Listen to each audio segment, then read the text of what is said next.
என் நாட்டை பாதுகாக்க கோட்டை கட்டணும். நம் மக்களின் பாதுகாப்பிற்கு இது மிகவும் அவசியம். இங்கேயே நாம் இந்த வலிமையான கோட்டையை அமைப்பான இடம்தான் பாதுகாப்புக்கு சிறந்தது. இந்த எல்லை நம் கோட்டையின் பாதுகாப்பிற்கு உறுதியாக அமையும். நாமெல்லாம் விழிப்புடன் இருக்க வேண்டும். நிலத்தை தயார் பண்ணணும், வேலை சீக்கிரம் முடியணும். அப்பதான் கோட்டை கட்டுறதுக்கு வசதியா இருக்கும்.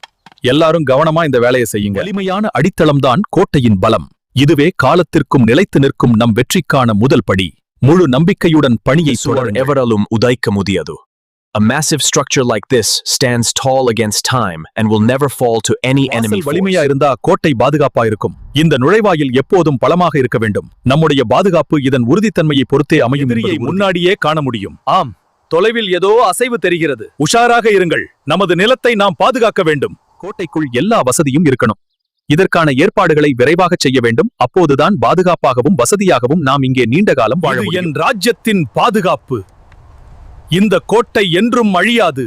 என் மக்கள் நிம்மதியாக வாழும் வரை இந்த கோட்டை என் மக்களை காப்பாற்றும். இதுவே என் வம்சம். நம் மக்கள் எப்போதும் பாதுகாப்பாக இருப்பார்கள்.